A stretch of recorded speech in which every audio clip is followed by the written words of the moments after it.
Good morning and welcome to the Fresh webinar this morning, where we're going to be talking about how your business can get an edge in this ever-changing and very dynamic environment.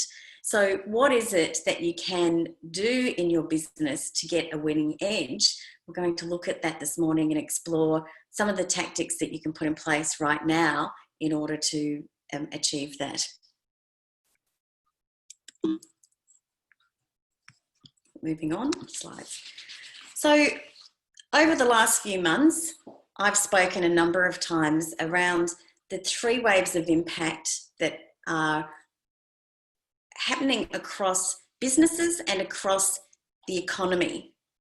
We saw that first wave when we had the initial shutdown with COVID-19, and we had a lot of businesses being reactive. But what we did see was that businesses that were already in a strategic planning phase, already were across their business and really knowledgeable about what their business was doing, where it was, they were able to respond rather than react. And there's a huge difference between that. One is actually from a place of knowledge and being able to make decisions. The other is having to do things and hope that they're going to work, but not necessarily knowing because you have. So we couldn't know everything that was going to happen, and this whole scenario was unknown to us. However, if you already had a bundle of knowledge about your business, it was much easier to respond rather than react. The second wave was really, and we're kind of coming out of that now, where businesses then had time to breathe, were sustaining and preparing for the next sort of phase, not knowing what that was going to be. What's the economy going to look like? What is going to happen with COVID? Initially, everybody thought that, we'd be locked down, we'd get rid of that, and that would be it. But as the weeks and months went past, businesses started to learn that until there's a vaccine, until there's medications, until there's a way to actually completely manage the pandemic, there is going to be waves. We're going to go from having not necessarily knowing exactly what's next, looking at, examples like New Zealand, for example, who thought they had got rid of it, but now they're having another wave and going into another lockdown. And for businesses, that's really, really challenging, knowing that we might be in and out of this and in and out of this, for perhaps up to, another 12 or 18 months is really challenging. But we are actually seeing businesses now beginning to deal with that and deal with it at that level. We'll talk a bit more about that this morning. So there are businesses that are evolving and emerging. It is not, from the beginning, we've spoken about the fact that we will not be going back to what we had before. It will be very different. It's a different landscape. And we all, as businesses, have to evolve into how our businesses are going to work within that. The new context, new situation, new solutions, new opportunities, new processes, all the things that we can, do within our business. So how is it that we're going to get our heads and our minds and our teams across this? Really, to see the landscape, we need to get above it. We need to step up and over our businesses, look internally at what they're doing, review them. And we also then need to look out. We need to be asking questions like, what has changed in the marketplace? We're going to go through a few things that a process this morning that you can put in place to actually think about what it is that your business can do going forward. So just a summary of what we are seeing. When we're dealing with our clients, when we're talking to other businesses out there, what we are seeing is large, medium and small businesses are now beginning to make decisions again, and they are beginning to move forward. They're doing this on a basis that they now know that we will be in and out of this. So the planning for the next 12 to 18 months is factoring in that that's how we're going to work. For many businesses now that they have their teams working remotely, or they have put in place different processes, different systems and so on to be able to manage what they can do in the workplace and where they can work from, Now they're prepared to actually do that going forward. So businesses that already had some remote teams and so on from the beginning, they were able to respond. They were able to put things in place much more quickly, obviously. Businesses who were really against that, and perhaps had been pushing against that for many years, were they were actually forced to do that very quickly. So those businesses, when we look at those, they are now suddenly in a much more comfortable position. They're much more comfortable with factoring this into what's going to happen in their businesses going forward. So a lot of the consultants we work with, for example, who were very quiet over that first few months, while the larger businesses that they normally deal with and government departments and so on were, really adapting to what they had to put in place to keep functioning, are now coming back and saying, right, now that we're here, now we know what we need to put in place to help our teams move forward, to help our clients move forward, etc. And they're looking at how they can actually then implement those things right now. They're starting to make those decisions. They're starting to move forward. What we're also seeing is that planning, and what we have seen is planning provides insight. So the businesses that had strategic plans, action plans in place, were able to really respond and see which components they needed to change. Some of our clients right now, throughout this, are doing very, very well. We have 2 clients which have been nominated for business awards, one in innovation, one in greatest best idea, and another in best performance. And that's despite, and in fact, because of, some of what we've seen over the last few months. One of our clients had, developed an app which is about connecting businesses in the party space with customers. They're very excited because what they're going to see coming out of this is that events can't be run in the same way. People are going to have to manage their own parties and celebrations and so on in a much more direct way than they necessarily have in the past. It's going to be harder for people over the next 12 months, particularly, to think about, can I have that wedding with 150 people? They will be organising smaller events and doing it far more themselves. So they've created a platform that is actually an opportunity for both sides, for people wanting to organise that party themselves but still have it at a certain level and be able to access everything in the one place. The business owners on the other side, this becomes an exposure platform for them. This becomes a place that their audience is already there looking for them, whether it's balloons, whether it's cakes, whether it's party equipment. There's a whole range of businesses that they're attracting onto that. They'll have a hard launch with that later in the year and are really getting such great uptake already on both sides. So, obviously it is recognised as a winning formula and hence the award nominations for that particular business. Our worst performing clients, and I say this with tongue in cheek, because our worst performing clients over the last financial year and then continuing on into July are no more than 5 to 10% down on their growth targets, okay? Not necessarily on what their last year's figures were, on their growth targets. So we're seeing that those businesses were able to use what they already had in place to really activate. And we also saw that those businesses were much more able to make decisions and decide tactically what to do early on. Okay, our best performing clients are up 10% on their growth targets. So they're actually ahead of where they thought they would be because they were able to make those decisions in April and start enacting and keeping their businesses moving forward. You can't stand still. Your competitors are planning and acting right now. And we know it's a business fundamental. You can't stand still. You always need to be moving forward. It's been very confronting and very hard to move forward for a lot of businesses. And I'm not saying there are businesses out there in categories that won't survive. But even in those hardest hit categories, there will be some businesses that absolutely will survive and absolutely will thrive because they had the right planning in place and were able to look at that planning and make decisions. And we'll have a look at how they would go about that.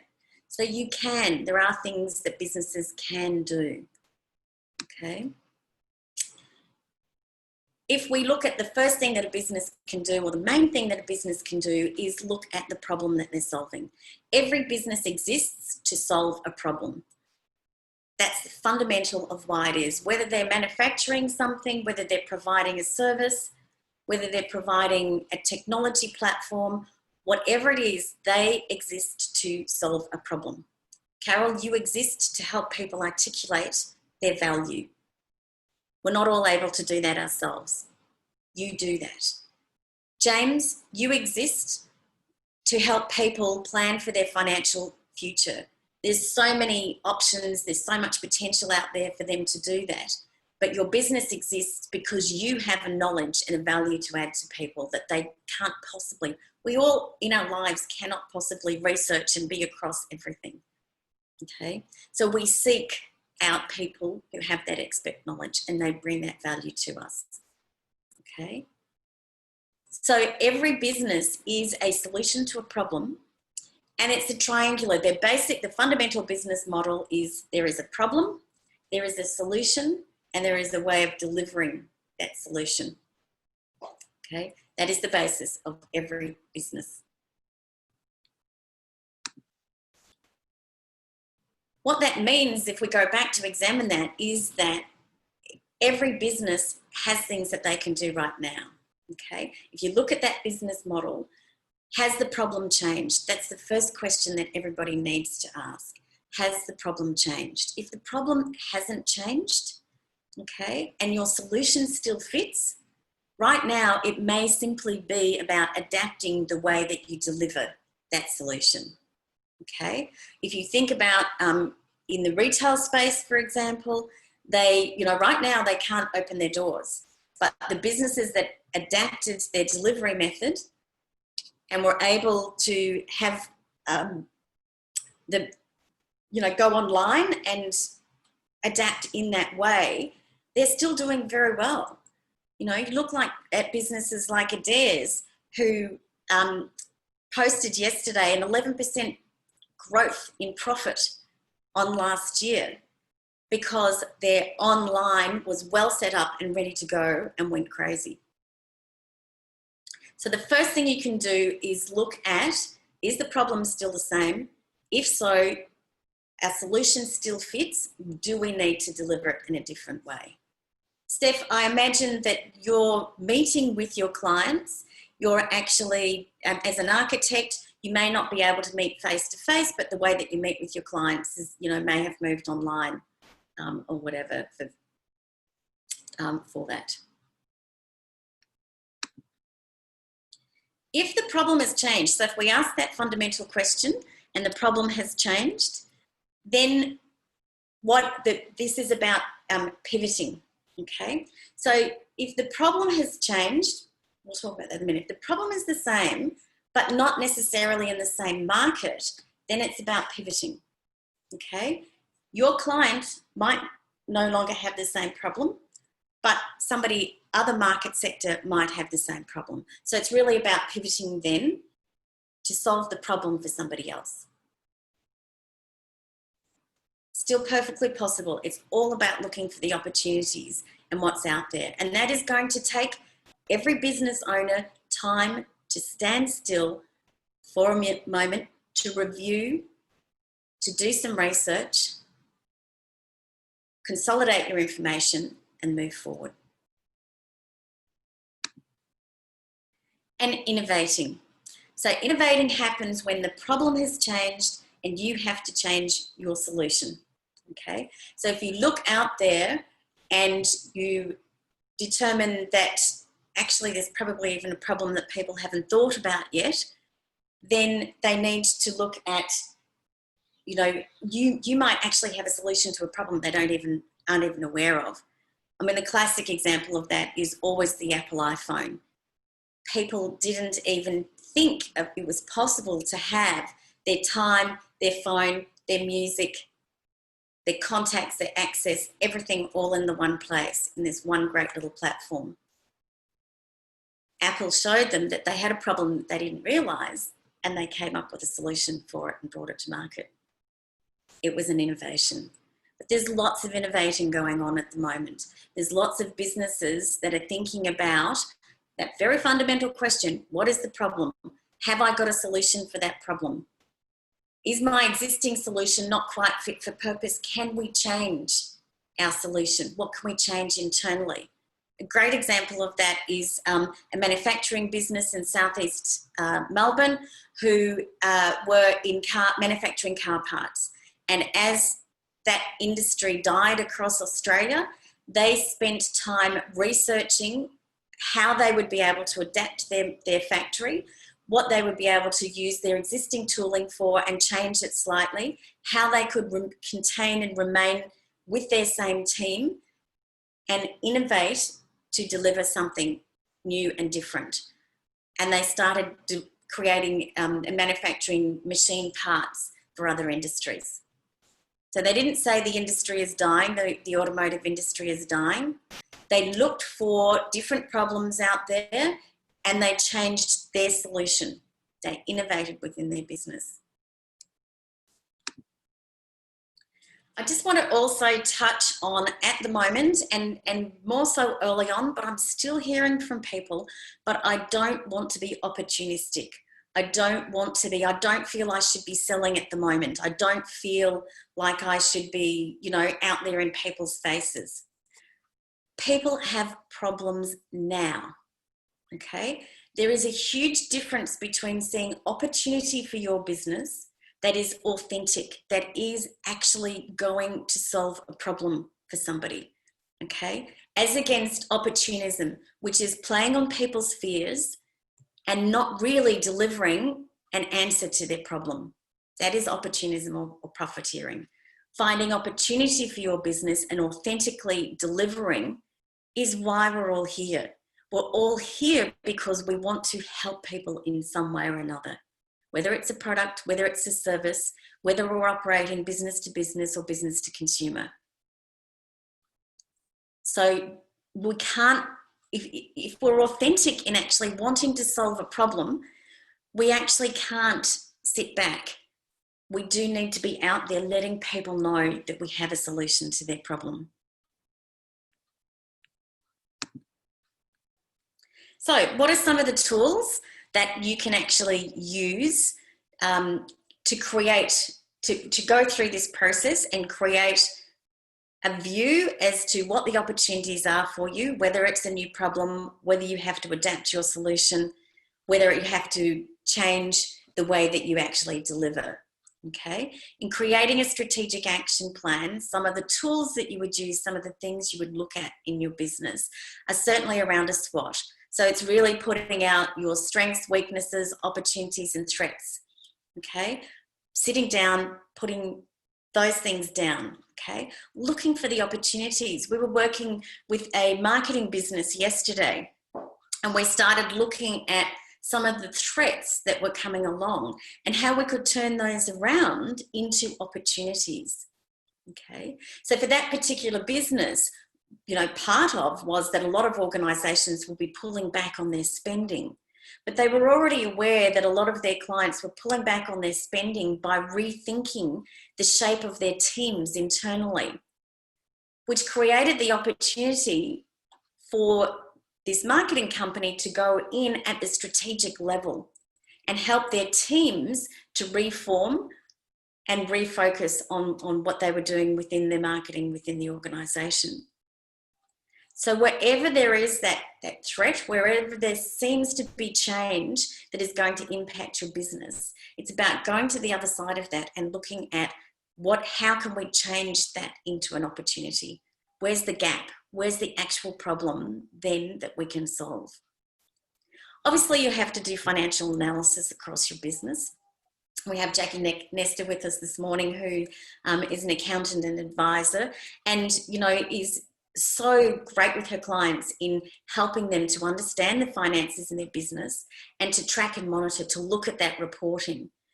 So right now, she's been doing a lot of work with that financial analysis piece to really look at businesses in terms of where they can manage their expenses really well, where they may have to invest in their business in order to change the problem, in order to meet the problem, not change it, in order to meet the problem, in order to perhaps either create the new solution or be able to help the market to understand that the solution is there by investing in marketing or whatever.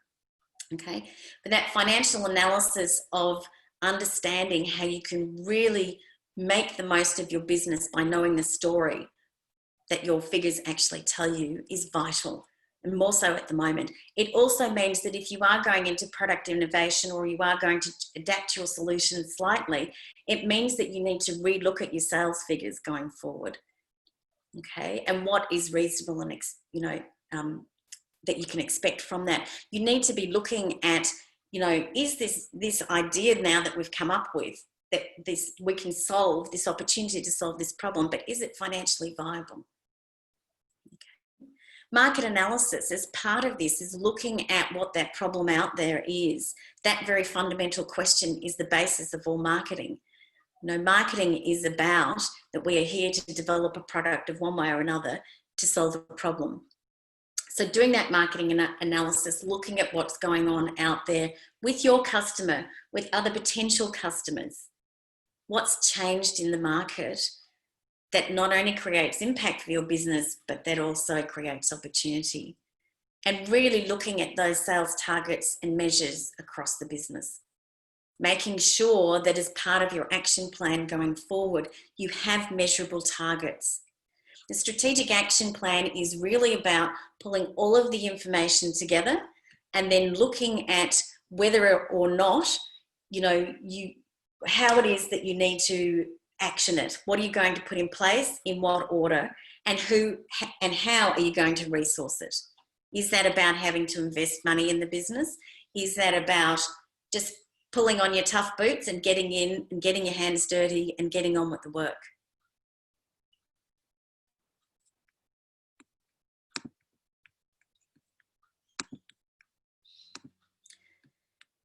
So, always in businesses, whether we're in this situation, whether in our normal situation, okay, we need to be thinking also of the wider impact of our business, all right? Do we have an environmental impact? Do we have a social impact? Have we thought about our place in the wider community as part of our business? Again, I touched on before, is what we're thinking of doing, whether it's adapting, whether it's pivoting, or whether it's innovating, is it commercially viable? We need to do some of that scenario modeling before doing that. Okay, it may be on the back of an envelope. Okay, if you're comfortable with that, great. I could imagine Jackie actually going, no, but it's something that you need to consider as you're going. Is it sustainable?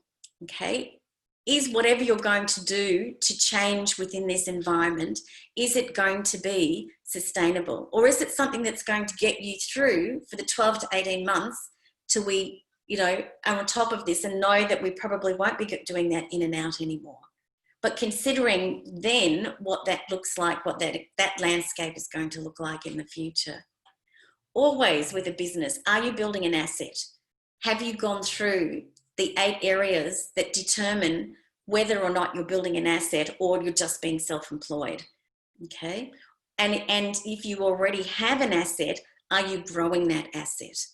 Okay. So that's things like you don't want overdependence on one person, whether it's you or a key person within the organisation. We had clients that when we started working with them, they had a huge overdependence on their chief technical officer. They held all the knowledge, and we had to put the changes within that team in place so that knowledge was spread. So if anything happened to that person, it didn't have a huge impact on the business.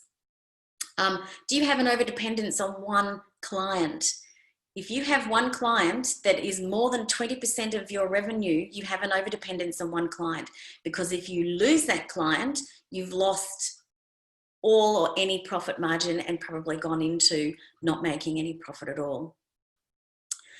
Do you have an overdependence on one supplier? The supply chain is a huge issue and is going to continue to be a huge issue over the coming months. So you need to be factoring that into your business if you are reliant on supplies in some way, or certain suppliers. So all of the factors you need to be looking at in terms of building your asset in anything that you decide to do in adapting, pivoting, or changing. Okay. But there's also then bringing the anything is possible. You know, we've seen businesses that actually should have closed their doors and gone out of business, adapt, pivot, innovate, and then do it a second time because of these changing circumstances over the last 3 months, 4 months, 5 months. We're already at 5 months. So really, you know, if you sit down and you put the effort into thinking about your business and doing that exploring, getting up above it, looking at it internally, looking at it externally, anything is possible. Once you go exploring, it's amazing what you'll find. When you pull all of that together, it puts you in a position of being able, absolutely able, to take inspired action. And it adds an element of fun. Whether you're working by yourself, whether you're working with a small or a large team, we need to, particularly in this you know, sense of disconnection or sense of, you know, not being as close as we were, and this different landscape that we're working within, we actually still need to make sure that we're factoring in having fun. Taking the stress out of not knowing, having tactics, strategy, tactics, and actions in place to take actually creates room for having fun in your business again. Stress takes away fun. Knowledge, oversight, they actually create calm, possibility, and the space to have fun. And just a word on my mindset. Right now, we are seeing a lot of businesses, not within our clients, but within other businesses that we're talking with and trying to help, where we are seeing businesses that are just wanting to stick their heads in the sand. Okay, that is not going to help. You know, those businesses, they're the difference between businesses that will actually ride through this and then thrive, and the businesses that actually won't.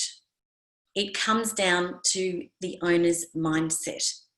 We're working with the board at the moment, a board and the CEO of an environment organisation. Their impact is huge. Their revenue streams are going to be cut right back. But that board has immediately got together, and rather than doing the, oh, that's it, that's the end of us, we're going to have to fold, they got together and have immediately looked at what else can we do? Where else can we go to? What other revenue streams can we open up? They identified a range of them, and in fact, in the last 4 weeks have already engaged and started to implement some of those revenue streams. So whether you think you can or whether you think you can't, that old Henry Ford saying, you're right, okay? That mindset is absolutely critical to businesses right now.